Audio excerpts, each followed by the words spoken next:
tá? Quem a gente está recebendo hoje aqui no estúdio é a nutricionista Poliana Azevedo, que vai explicar toda essa questão para a gente sobre essa alimentação preventiva. Mas antes da gente falar com a Poliana, eu quero chamar um VT falando sobre o assunto para vocês entenderem melhor, tá? Com Priscila Pires. Nossas mães e avós têm sempre dicas de chazinhos ou alimentos para prevenir ou curar certas doenças. Hoje nós viemos até as ruas para saber se as pessoas têm algumas receitinhas para indicar para a gente. O chá é a erva doce. É bom para quê? Para cólica? É muito bom. E para gripe? E para gripe? Capim Santo. Para dor de barriga? Chá de boldo. Chá eu tomo folha de louro. Eu não gosto de chá nenhum. E remédio? Eu prefiro tomar injeção. Se eu tivesse com cólica, qual é o chá que a senhora me indicaria? Não posso informar. Porque o chá, a gente pensa assim, que serve para uma coisa como uma medicação também. Mas o melhor mesmo indicado é ir na unidade de saúde. Para evitar, né, dor de barriga, casca de banana, goiaba. Você pode fazer também né, para prender, queimar maçã, um chá de maçã. Tem várias coisas que a gente pode utilizar. Porque a natureza está aí para isso, né? E a gente tem que aproveitar. Eu uso hibisco. Chá de hibisco é bom para muitas coisas. Fígado, rim, artrose, gordura no fígado, essas coisas todas servem o hibisco. E dá certo? Dá. Emagrece, quem é gordo emagrece. É muito bom. Eu tomo tranquilo. O chazinho da folha de pitanga, limão. A folha de pitanga e de limão, o chá, serve para quê? Para gripe. Para combater a gripe, justamente. E o senhor costuma tomar? Tomo, tô até com ele aqui para tomar já. E dá certo? Dá certíssimo. Para combater mesmo, é bom. Eu mesmo que faço. Pega as folhas. As folhas, Aí faz como? Cozinha tudo, é? Cozinho tudo com as folhas, com tudo aí. Limão, pitanga, capim santo, gengibre, casca de maracujá, tudo. Bate certo. Chá, o que eu gosto é de ervacedeira. E serve para quê? Calma. Eu costumo tomar o chá caseiro, para gripe, né? Esse chá é feito com casca de alho, cebola, limão, um pouco de mel. A partir do momento que começa a sentir os sintomas, a gente usa, faz o chá, as folhas, e assim, com o passar do tempo, a gente fica bom. E aí, Nutris, essas dicas funcionam ou são só mitos? Ó, deixa eu falar uma coisa que eu fiquei até agoniado, eu mesmo assistindo essa matéria, porque eu estou falando aqui, mas eu sou bem dessas pessoas que também, todo mundo hoje se acha doutor, todo mundo hoje se acha nutricionista, todo mundo quer fazer a sua própria dieta balanceada, e às vezes eu falo assim, vou fazer a dieta só da proteína, vou comer só peito de frango, tem vezes que eu falo assim, só carne vermelha, que eu vejo os negócios na internet, né? Todo mundo fala uma coisa diferente. Aí eu mesmo corto as raízes, eu mesmo corto carboidrato, eu estou na onda agora de não querer comer arroz. Né? Estou nessa onda. O arroz é o inimigo de quem quer levar uma vida saudável. Depois eu leio, não, porque os orientais comem arroz e levam uma vida bem saudável. Doutora, por favor, tá? E são magrinhos, exatamente isso. A gente está aqui, gente, com Fernanda Macuco, tá? Ela é especialista no assunto. E eu quero saber, Fernanda, o que de fato até onde isso é legal, você ter essas limitações, né? Quando a gente fala de carboidrato, quando a gente fala de tirar proteína, botar e tal, até onde isso é legal e até onde isso já começa a ser um pouquinho não tão bacana na vida da gente. Seja bem-vinda, boa tarde. Muito obrigada. A gente tem que pensar na nutrição como uma prevenção. Tá? E não pensar só como um tratamento. Isso que você vem trazendo, essas questões, são quando a gente já está com algum problema e a gente quer resolver. Então, a gente começa a falar, vamos tirar isso, vamos tirar aquilo.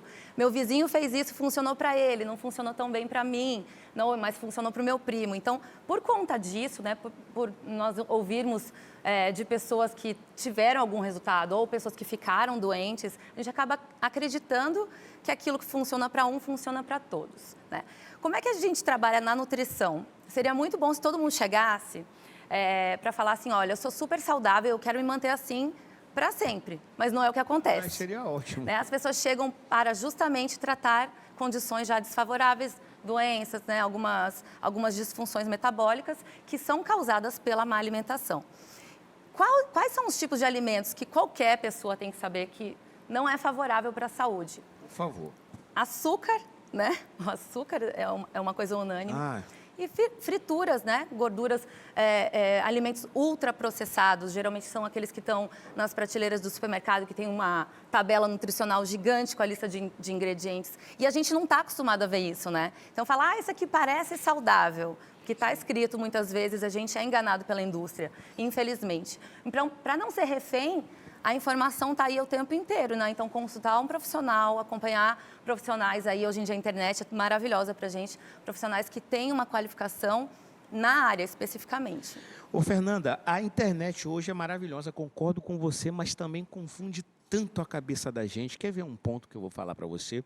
Eu estou muito assim nesse dilema agora, porque em relação à questão dos sucos, né, de fruta. Aí alguns nutricionistas defendem que você não deve tá ingerindo suco, que não existe suco na natureza. Fruta é feita para comer, então você não pode fazer o suco daquela fruta porque aquilo não é benéfico, muito pelo contrário, aquilo não é saudável. E a gente fica, meu Deus do céu, como assim não é saudável beber um suco? Então eu queria o seu olhar em relação a esse ponto, a essa questão, porque eu não sei mais quem escutar. Certo. Na verdade, a gente sempre prioriza realmente o consumo da fruta, tá? Então, a fruta in natura, ela tem todas as fibras, a água, os nutrientes ali. Quando a gente extrai apenas o suco, a gente está tirando boa parte daquilo que é o melhor da fruta, tá? Então, ali vai ficar muita concentração de açúcar. É por isso que algumas pessoas, de repente, para tratar alguma síndrome metabólica ou então uma pessoa que tem gordura no fígado, que é esteatose hepática não alcoólica, não é tão legal, né? Por exemplo, você pode ver que as crianças que estão acima do peso, que é um número gigantesco, tá? As mães costumam dar muitos sucos, né? E não é só porque o suco é industrializado, mas a concentração também do suco natural, se você pegar aquele suco que é feito 100% com a fruta, não vou nem falar qual fruta, mas fruta X. Quando você pega a informação nutricional, você vê que aquilo equivale a meio copo de açúcar. Aqueles de uva, então, que é a sensação, né? O de uva, a galera cai na falsa impressão, né? Na falsa... porque eu falo falsa porque quando a gente fala de algo natural, aí a gente vê essas caixinhas no mercado, aí a pessoa fala assim, claro que eu não vou no refrigerante, óbvio que eu vou aqui no suco. Está enganando, né? Está trocando, acho que 6 por meia dúzia. Não sei até que ponto é legal. E fica também esse questionamento que eu estava vendo agora também na rede social. Essa semana que eu estava vendo, né, um nutricionista abriu uma caixa de perguntas, e aí perguntaram qual é melhor, o refrigerante zero ou suco? E aí ele falando milhões de vezes refrigerante zero e tal. E outros nutricionistas foram contra, né? Então, é uma questão que cada um tem a sua tese, cada um tem a sua defesa, cada um tem a sua forma de pensar. Mas quando o suco, nem aquele suco ralinho, doutora, aquele bem eu gosto, ralinho. Não, isso foi muito bem colocado que você falou. Quando a gente está falando na rede social, geralmente tem um público-alvo, né? Então, por exemplo, as pessoas que chegam até mim, eu sou nutricionista clínica esportiva e com ênfase em tratamento de doenças metabólicas, que são geradas através da má alimentação. Então, essas pessoas, elas buscam emagrecer, elas querem emagrecer. Se eu estou falando diretamente para essa pessoa e ela me faz uma pergunta, é melhor eu tomar um copo de suco de uva ou um refrigerante? Se eu disser para ela, se nós estivermos controlando calorias e tiver espaço para você tomar esse suco, tudo certo, né? Você vai emagrecer. Mas se ela é, por exemplo, pré-diabética ou diabética, eu já estou falando em elevar muito a glicemia dela, em consequência, ela vai piorar o quadro. Então, é preferível que essa pessoa mate esse desejo, essa sede, com um refrigerante zero. Significa que é muito mais saudável? Não, é individual isso, tá? Gente, consuma fruta junto com uma porção de uma proteína ou uma gordura, para que esse açúcar não suba tão rápido, tá? Então, por exemplo, ela pode comer uma fatia de banana com queijo, olha que delícia, e uma canelinha em cima, já não é a famosa cartola que chamam? Então, tem outras coisas que você pode combinar, castanha junto, né, as oleaginosas no geral, junto com a fruta para reduzir a velocidade que é convertido em açúcar no nosso sangue, é isso que não pode acontecer com o diabético. Bacana. A gente tem mais perguntas de telespectador que mandou aqui pra gente. Produção? Qual é o chá bom para curar gripe? O chá bom para curar a gripe. A cura da gripe, engraçado, as pessoas acreditam muito que vai ter algo que vai curar, que eu vou comer ou vou tomar e vai curar. Mas o vírus, ele tem um tempo ali de incubação, né? Ele vai demorar um tempo para ele sair e a gente tem que fazer o que durante esse processo, principalmente a gripe? Se hidratar o máximo que puder, tá? Então, quer tomar chá, acredita no chá, tem aquela coisa da crença mesmo, tem algumas pessoas que se beneficiam disso. Então, chás que possam melhorar, inclusive, na congestão nasal. Então, um chá de hortelã, um chá de gengibre, que vai abrir, expandir, casca de limão, né? Toda aquela coisa assim, até inclusive que eu usado muito a aromatização, né? De você cheirar e você sentir aquele benefício, né? Então, tem várias coisas e principalmente, além da hidratação, é você consumir aquilo que o teu corpo está te pedindo. Ninguém quer uma pizza quando está doente, pode perceber? Então, o corpo pede coisas muito leves. É respeitar o corpo. Eu sou muito a favor de a gente parar nesse momento e tentar ser o mais saudável possível, inclusive respeitando aquilo que nosso corpo nos pede. Em relação, pegando o gancho aí da pergunta do chá, esses chás que existe, né, prometem emagrecer, chá de boldo, chá disso, funciona? O que vai funcionar sempre é a restrição calórica, tá? Então, é comer um pouco menos do que o seu corpo precisa. Nenhum chá é capaz de queimar gordura, nenhum creme é capaz de queimar gordura. Então, na alimentação, o que você tem que fazer para emagrecer, para perder gordura, é comer um pouquinho menos do que você precisa. Tá? Isso aí um nutricionista pode calcular, ou até mesmo seu médico fazendo aí uma avaliação. Ou então, você consumir aquilo que o seu corpo precisa, mas estimular através da atividade física a queima calórica para você poder fazer esse déficit. Bacana. Nossa cinegrafista que está perguntando, ela está falando aqui que toda vez que ele toma leite ou derivados, ele começa a tossir. Por que isso? É um sinal de intolerância à lactose esse aí, tá? É um dos mais presentes, assim, em intolerâncias mais graves. Então, o ideal é que essa pessoa, com certeza, não precisa nem fazer exame, que ela realmente restringe a lactose da alimentação. Pronto. E só mais uma perguntinha aqui, Fernanda. A cerveja puro malte contém muito açúcar pro pré-diabético? O Carlinhos, lá de Juazeiro, está perguntando. Legal. Os homens geralmente gostam de perguntar sobre a cerveja, porque puro malte é melhor que a de milho, né? Ou que as outras versões. Mas cerveja é cerveja, né? Não tem jeito. Eu não sei qual é o objetivo dele para perguntar, para querer esse consumo. Só que a verdade, Alex, é que qualquer bebida, para socializar, se for com pouca frequência e se não for um volume exacerbado, não tem problema a gente consumir. Eu mesma... Você vai me encontrar em algum barzinho tomando uma cervejinha.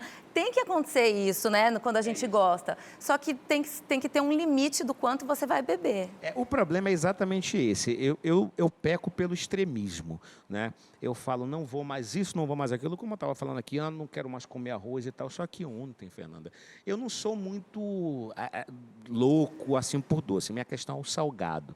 Mas ontem eu estava com vontade de comer um doce, uma vontade. Eu estava o dia inteiro trabalhando, que eu me permiti comer um pedacinho de torta. Nossa, me fez tão bem. Até o meu sono foi melhor, sem culpa. Acho que o melhor é você saber dosar, né? Respeitando o seu limite, mas também sabendo que de vez em quando você vai dar uma escapulida, mas sem sair do prumo. É como ela está falando, a questão da cerveja. Toma sua cervejinha, mas dentro aí do limite, né? Que todo mundo tem a noção quando está exagerando e quando não. E agora é o seguinte, ó, eu vou voltar aqui, porque a gente está conversando sobre essas dietas, né? A alimentação, na verdade, que é de extrema importância, a alimentação preventiva. Fernanda, o jejum intermitente, afinal de contas, emagrece ou não? Faz bem ou não faz bem? Até onde a gente pode estar, né, praticando esse jejum? Até onde não é tão legal assim? Essa pergunta é muito boa, porque as pessoas elas buscam por um milagre, né? Então, ouviu falar que o jejum é muito bom, ele vai funcionar para todo mundo, mas não é assim. Por quê? Quando que o jejum ajuda? Como uma estratégia adicional a uma alimentação que já está muito bem calculada. Por exemplo, eu vou fazer um jejum de 12 horas, um jejum pequeno, que é o mínimo. Se naquela janela ali que eu fiquei em jejum a partir dela, eu comer muito mais do que eu preciso, não vai adiantar nem eu jejuar nem 12, nem 16, nem 20 horas. Tá? Porque tudo por água abaixo. Tudo por água abaixo. Porque imagine só, eu pulei o café da manhã e o almoço. Mas no jantar eu fui num rodízio de pizza e comi uma sobremesa, aí extrapolei lá as 2, 3 mil calorias. E é fácil de acontecer isso. A gente acha que não, mas é muito fácil. Então, o jejum intermitente é uma estratégia que eu utilizo em consultório, acho incrível. Utilizo para mim também quando necessário, mas ela não é milagrosa, ela tem que ser bem aplicada, tá? Mas é difícil, né, a gente fazer E o jejum intermitente, ele começa a fazer efeito a partir de quantas horas? Ainda tem essa questão, não? Tem essa questão também. É bem individual, tá? Então, tem pessoas que a partir de 12 horas, por exemplo, já começam a controlar os níveis de glicemia, que essa, na verdade, é um objetivo do jejum. Então, a gente quer manter a insulina, que é um hormônio que é maravilhoso, embora a gente fale muito da insulina como acumulador de gordura e tudo mais, ele é vital. Mas para fazer esse funcionamento do jejum, essa insulina, ela precisa estar sempre constante, bonitinha. Algumas pessoas a partir de 16 horas, outras a partir de 24 horas começam a sentir os benefícios. E o jejum, quando você vai começar a fazer a estratégia também, você tem que pensar o que eu vou fazer após o jejum, né? Então, como é que eu vou quebrar isso? Eu vou comer o quê? Então, é sempre pensando, eu tenho que estar pronto para sair desse jejum primeiro, se preparar para ele e depois se preparar para o pós. Quando eu estiver quebrando o meu jejum, eu vou estar com fome já. Muita fome. Né? Então, algumas pessoas sentem... O limiar de fome é diferente, mas algumas pessoas sentem uma fome muito maior do que outras. Então, o caso é, eu vou conseguir comer algo saudável quando for sair do meu jejum? Aí o seu jejum valeu a pena. Mas se não for o caso, para que jejuar então, né? É melhor que você... E durante o jejum, o que é aceitável, além da água?